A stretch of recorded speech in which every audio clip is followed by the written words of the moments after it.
Continuing our celebration of the 125th season of Leominster High School football here on Leominster TV, and with our partners at WPKZ AM 1280 and 105.3 FM, I'm Todd Robbins. Happy to have you along with us as we continue to profile all of the different facets and things that come together to make this 125th season and the 125 years before and the many years to come in the future, the special tradition that it is with high school football in the city of Leominster. To that end, a synonymous voice with the great facility that we all know is the #1 facility for high school football, maybe followed a close second, with one in the Twin Cities across from us. That would be Doyle Field in Leominster, and I'm happy to welcome in today to our studios here at Leominster TV, Richard, we know him as Dick Tucker, the voice of Doyle Field. Dick, so happy to have you along with us. Dick, your involvement spans many decades here. You're making me feel old. Not intentionally. I think it involves great stories that come with, obviously, the amount of things that you've gotten to see over the years from your perch that's changed a few times in the time that you've been, around as well. So you've gotten to see Doyle Field kind of go through its evolution over the years as well. So you have some really exciting viewpoints that we're excited to dive into. I want to start first with kind of how you got started with this whole process. Obviously, you're a Leominster lifer. You grew up here. You grew up in a great football family, and then you wound your way somehow through high school and college, and then you find yourself at Doyle Field one day. Talk me through how that all came about. Well, it started, I always thought I wanted to do radio, as probably certainly you were. I know the feeling. Played disc jockey in my room, and then refereed my brother's football games and so forth. And after I got beat up a few times for the calls that I made, I switched to announcing their games in the backyard from my sister's second-story bedroom.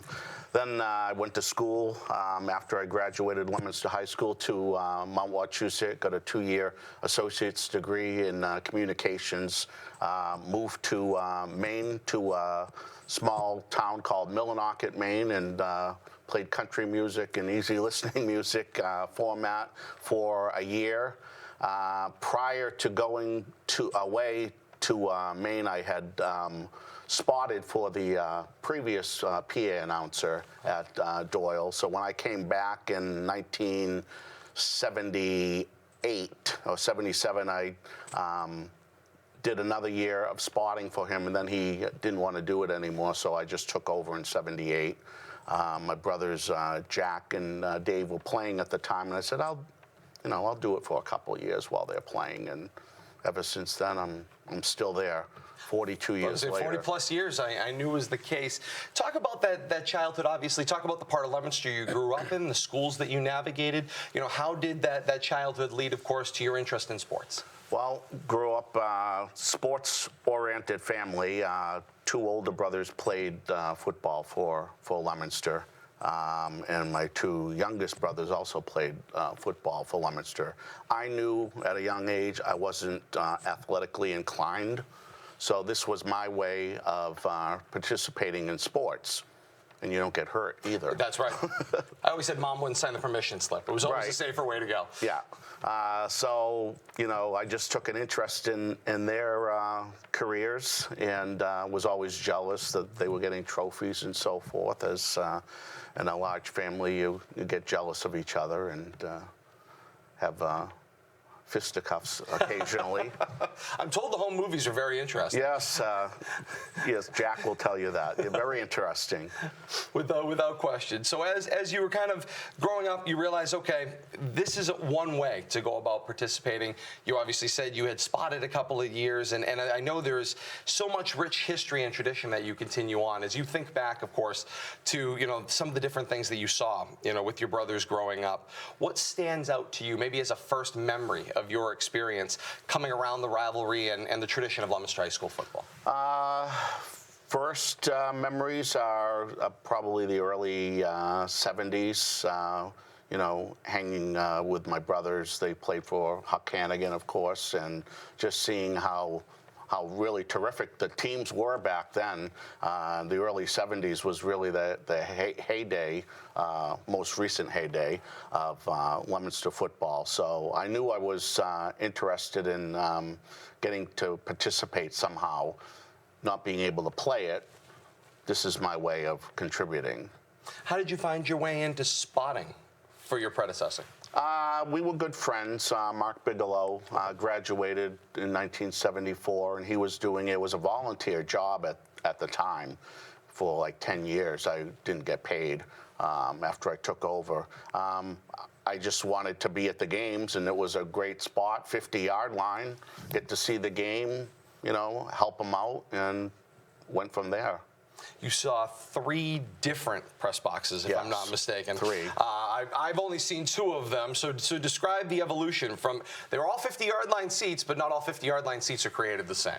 Right. The first one was very narrow, and I recall that it didn't have individual seats. It was a long bench, but it didn't go the whole length of the press box. So if you were stuck at the one end, you didn't get a seat.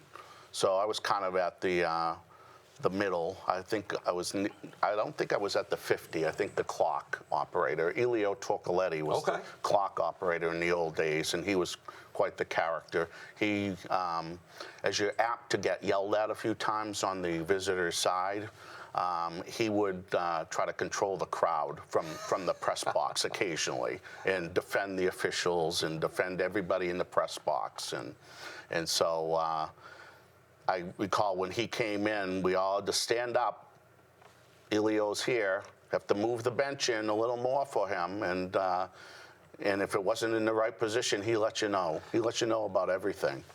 So then it evolved into another wider press box, width-wise. I think that's probably the first one you were at. Yep. I don't remember the first one. Or the second one had window panes that clipped up. I'm not quite sure which one it was at this time, but they were always up because you couldn't see through them. I've been asking for glass, by the way, for the new press box, but they didn't ask me my opinion when they built it. That would have been the first thing I would have wanted. As you know, on the other side, it gets a little cold. Sometimes it does. Sometimes it does. So, and I know you were sitting next to me for quite a few years, right next to each other, and my very first Thanksgiving Day game, not only were we next to each other like windows, Dick, we shared the same window because all of a sudden, like, we got invaded that first Thanksgiving in '99. Right. We shared the same countertop in '99. That's how tight, for as large as that room was. And if the fans can imagine the two of us sitting next to each other, we're both rather loud. So it was interesting. I'd work up with you. Who carried the ball? And it's like, Todd's got it. Yep, we definitely did. It was very neat. It was great to come into that tradition, obviously, with folks who were established and in those first few years, obviously, whether it was you who was already established in there and getting to meet all of the different people that were in the press box. We had the folks over at FATV who would come in for Thanksgiving, Luke Connery, Dave Svens, among others. And then, of course, we had Dave Clark and Mike Flynn from WEIM at the time who would routinely come in and be there on, alternating weeks, as they were covering Fitchburg as well. I think at the time, probably 2 other local stations would carry the game also, WFGL and WCMX, a.k.a. LMS. Yes. EIM, which now, of course, this station, WPKZ. Yes, indeed. As I think back on some of those, different moments, and obviously your history extends far beyond, my experience. When you think back into, the 70s and those 80s, teams, aside from going through some different colorations that Leominster went through at that moment in time, what stands out? I mean, player-wise, obviously, you've mentioned Huck Hannigan, so there's certainly a personality that stands out. Who stands out in your memory? There's been so many great players. Certainly. Anthony Bozzato stands out. Brian Pacusi is probably one of the best running backs that I've seen over the years. He actually, I think, won 3 Thanksgiving MVPs in the 80s. So he was great. We've had some great quarterbacks over the years. The lefty Curtis Ludden way back when, John Quinn. Bob Barakasak, who was a favorite name to say, and there's certain names that you like to say. I'm sure Certainly. you realize that, and even Neil O'Connor more recently, Garrett Delkey and Noah Gray, great players.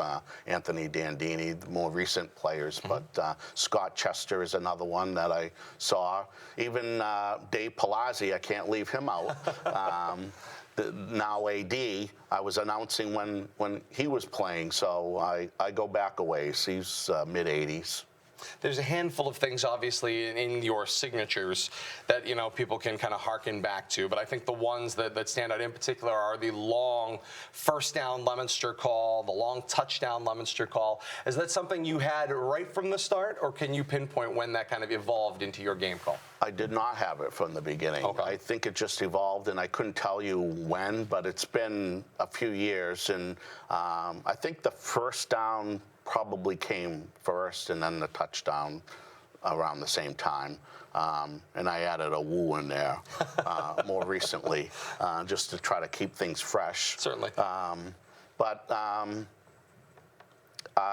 what year I started doing that, I really couldn't tell you.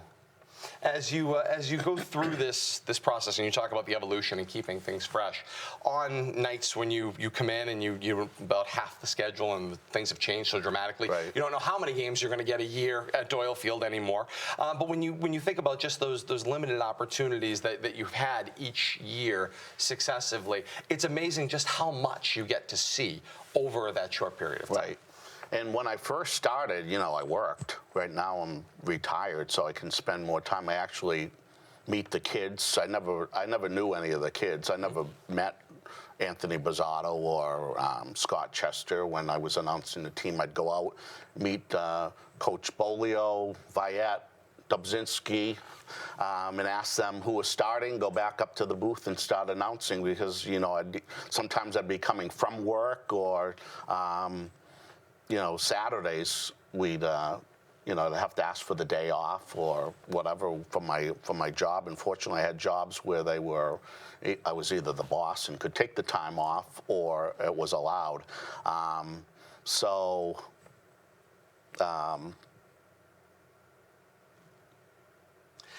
Talking about flexibility and obviously like being able to adjust. PA is not play-by-play, and we notice this quite often when we travel to other facilities, because some people very routinely mistake those two items. Yes. When you look at the role of PA, public address announcer, what in your mind, aside from introducing the teams and some of the particulars, once that game starts, what do you see as the role of the public address announcer? The role, in my opinion, and most people's opinion, is it's a reporter first. It's not play-by-play. I don't do what you do. Right. I don't think I could do what you do. It's after the fact, just reporting what the penalty was, where the ball is located, the down, who carried the ball, hopefully who got the ball, or tackled on the play, which I've had good spotters over the years that assist you, as you have Billy, certainly. but besides you, that helps, and Kate helping you in case you miss something. Certainly. But football, I do quite a few sports now, but football is probably the toughest for most people. It's easy for me after 42 years, but because football, you're doing every play. Other sports, I've branched out to soccer and field hockey and baseball, but you don't announce every play. You're just announcing a goal or starting lineups and so forth. So, no, you try not to talk over the play. And I have been at some other facilities. Certainly. I won't mention them on the air here, but I've made my thoughts known publicly on a couple of occasions last year. But sometimes, people, they don't take me for granted, but some areas they take the announcer for granted, really. That anybody can do it. Oh, go in there and pick up the mic and start announcing, and they have no training. That's right. That's probably half the problem. That's how I see it. But sometimes you get yelled at for reporting. I'm on the visitor side, and we had people last week yelling at us about the penalties, and it's like, we don't call the penalties. That's right. I'm just reporting what the official is saying. Yeah, so, especially because the officials in high school football, for the most part, are not mic'd at this point in time. So it makes your job to kind of report out the role that much more important. To that point, you mentioned being on the visitor's side, and I kind of think about over 40 years at Doyle Field on game day. You haven't watched a game from the home sideline over 40 years. Never. That's a unique experience. Obviously, when I started, I was over in that larger press box on the other side with you on the visitor side, and when I returned on radio, small room. Left me to the wolves. When I returned on radio, they set us up on the home side. It is a much different experience playing to a home crowd versus a visiting crowd. But you seemingly have developed this repartee with your visiting crowd because they tend to come back year in and year out. I have. We try to be cordial. I've always tried to be cordial. Even now, when Fitchburg plays at Doyle Field on Thanksgiving, we have a camaraderie now. It used to be antagonistic for a time, but we play around, and I'll give them a big first down shout every once in a while just to keep them happy. Certainly.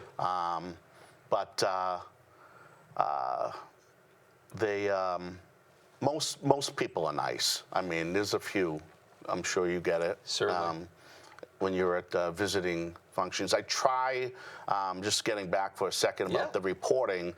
You mentioned the first downs and the touchdowns. Obviously, I'm the home announcer, so I'm a little more excited for the first downs and the touchdowns. But overall, I do try to be fair.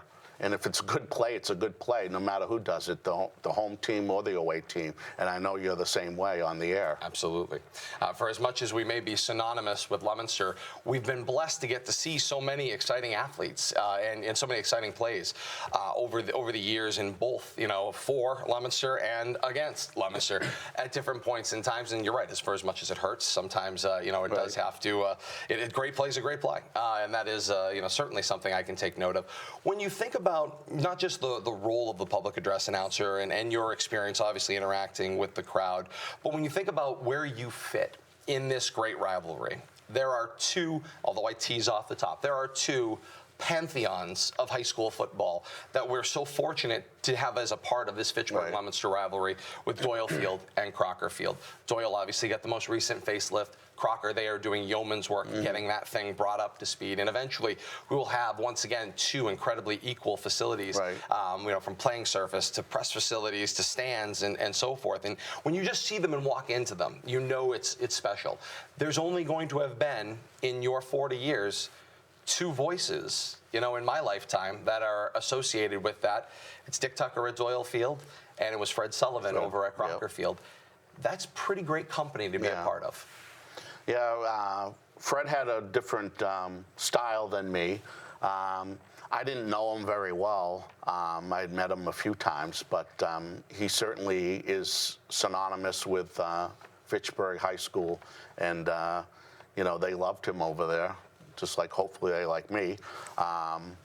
So yeah, Fred was a great guy. We lost him a couple of years ago. We did a moment of silence for him last year as a fellow colleague. So, yeah. When you walk into either of those facilities, describe for me, obviously in the years you're at home, you've got work to do on Thanksgiving. When you're on the road, you've been there all the way over those 40 years. Talk to me about the two different feelings you have on Thanksgiving morning. Well, I get a little more excited, obviously, when it's at home, because I do prepare. I like to script everything. I'm kind of fanatical about that. Script as much as you can. Obviously, can't script the play-by-play, but as far as ads and so forth, and announcements and that sort of thing, and pregame, try to script it. So I usually do that before. So the morning I'm just ready to go down there 8:30 and set things up and go from there.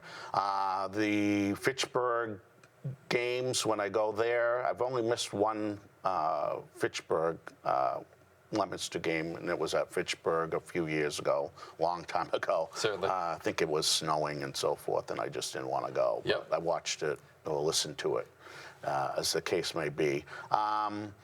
Now I go to the away games and I do the social media for the Booster Club. So you'll see me on the sidelines tweeting. Usually it's not with thumbs, with one finger.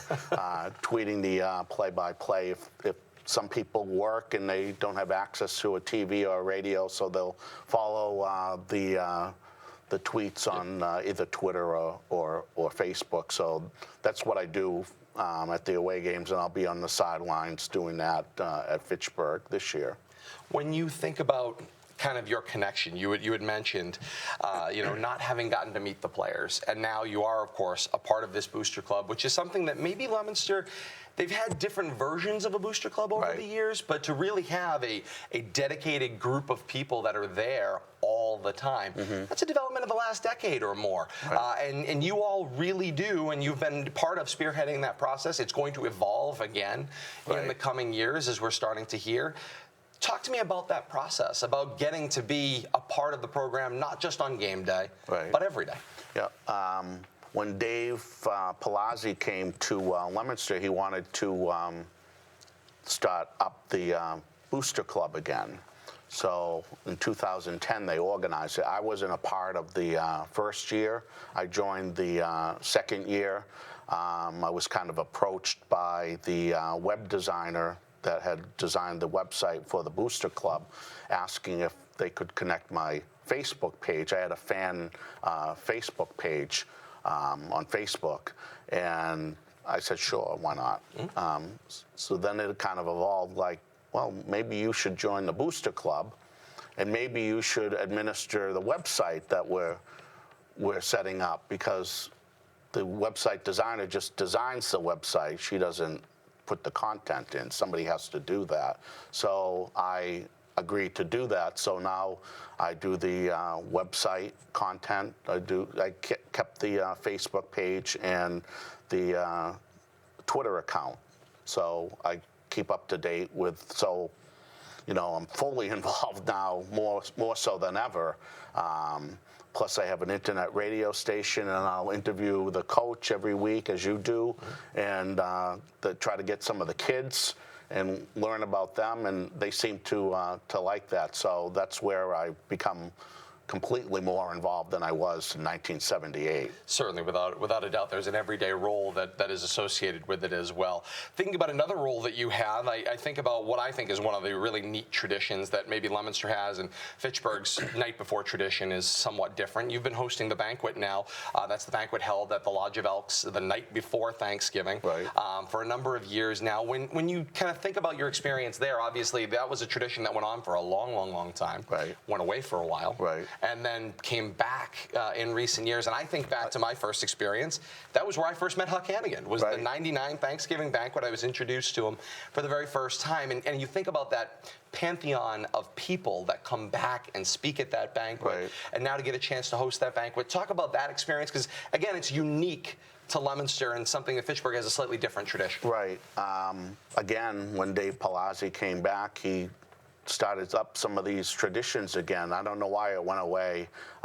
Probably because the Booster Club kind of went away at some point in the 90s, 2000s, whichever the case may be. I remember I used to go to it and enjoyed it thoroughly, and now to be the MC, not my favorite job. Believe it or not, I don't know how you are, but speaking in public is totally different than being anonymous behind the microphone. Yes, so it's not my favorite thing to do, but I host it because Bob Healy used to host it, and he kind of stepped down. So they asked me, because I was part of the Booster Club, and the Booster Club organizes it, so I said I would do it. So I'm really there to just kind of move things along.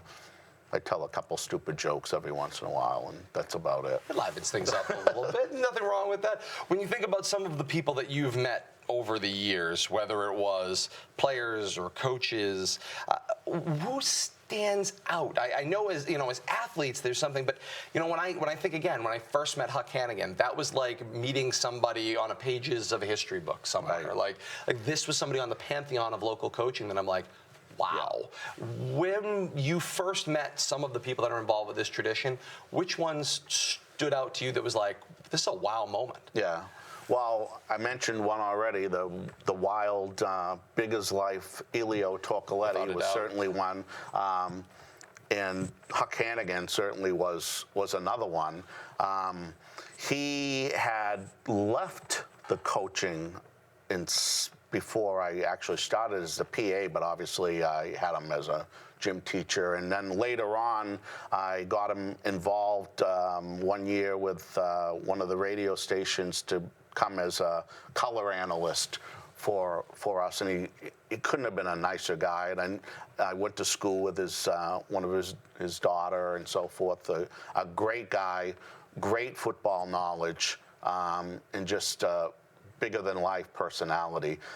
Those are two. The coaches over the years, we've had some great coaches. Pete Bolio, another one, big as life, and Mike Viat. And of course, John Dubzinski, one of my favorites. He was there for many years. All of them couldn't have been nicer to me over the years. And of course, Dave Palazzi and the current coach, Devin Gates, who I think is a great guy and doing a great job. Those are some. George Peck. People may remember back in the day, we were just talking about this the other day with Dave Palazzi about faculty advisors they used to have in the old day. They took care of the tickets and the money and so forth. There was George Peck, who actually kind of was the boss of the PA and the booth and so forth. And then Jerry Aubuchon took over for him. So those are two people behind the scenes that people wouldn't necessarily know other than from teaching at the high school. That they did a lot of work on behalf of Leominster football back in the day. And that position, unfortunately, is no longer around. It's up to the AD now to do all of this work. I'm sure he would like to have a person like that back. But it's funny you say that, because that actually makes me think of Mr. Mullins, who used to be involved at that point in time. I think about the same faces used to be at the same gates when I was growing up as a kid and would go to the games before I got involved, obviously, as a high school freshman.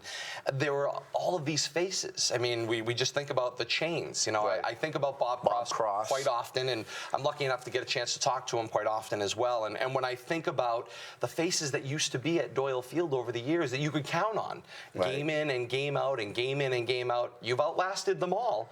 But it really is difficult when you sit there and think, I hear you on Friday nights looking for volunteers to do the chains. That was something for 20 or 25 years. People never even had to worry about that. There were people that were there to do that. There were the same group of guys, and the Salisburys for a time did it. Bob Cross did it until his health failed, and he had a group of guys that they were there every week, and I didn't have to announce, please come over for the chains, like 2 seconds before the game's supposed to start. But I've discussed that with a few people too. That's really not my job, but I help out. We have one father that Todd Taylor, I'll give him a plug because he's there every game for freshman, JV, and varsity chains. But we need a couple more people. It's a good place to see the game, so I don't know why people wouldn't want to do it. So people can think about it for next year. I was going to say, there's so many ways, right, to get involved, whether it's being involved in the Booster Club, which will again evolve to a larger athletic role, whether it's involved at Doyle Field. And then one day there will be a need to get involved. Have you thought about maybe what the next evolution of the public address job might be?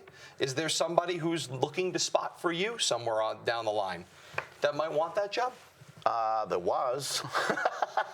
I've had a young man, Patrick Freitz, who has helped me for years, since 15 years, and he's 29, so you do the math. He started when he was young, and he was thinking of taking over, but unfortunately, he's actually not even going to be helping me anymore, so I have a couple other people that have been assisting me. His life just got too busy and took another turn, so no, hopefully not being replaced. Have you heard something? No, nothing at all. No, nothing at all. It's just, I'm not getting younger, that's for sure. So I can't do it forever. I'll do it as long as I can because I love doing it. So I love being the voice of the Blue Devils at Doyle Field, and now, like I said, I'm even busier doing all the other sports too. This year I did more games than I've ever done. And I'll be doing the MIAA games, and I like doing those. So, yeah, it's been fun. Oh, without a doubt. So, and, as we were just saying, there are faces that will come and go and then will never quite be able to be replaced. You get to put yourself on that pantheon as well, Dick well, Tucker. I don't know about that. I get to, as an outsider, I get to pass that on to you. I appreciate it. There are very few faces that are still left from when I started in 1999. Yeah. And that's just a drop in the bucket of the overall history of being involved with those games going back 125 years, and there are some faces that will have a tough time replacing. That will be one of them. I appreciate it, and I want to say that you do a great job on the radio and the TV play-by-play. I enjoy listening to you, and enjoyed sitting next to you, and now we can stare at each other from across the way. Distance. Yes. We've come a long way. They made rooms for both of us. It's unbelievable. Yeah. Dick, thank you so much for being a part of it, and thank you for what you do. Thank you for having me. Thank you all so much for being a part of this special on Leominster TV. We will continue with these specials for 125 years in celebration of Leominster football in the coming weeks and months ahead. For all of us at Leominster TV, Kate Robbins back behind the scenes, and the great folks at Leominster TV, I am Todd Robbins. Thank you so much for joining us, and until next time, so long, everybody. Lost my train.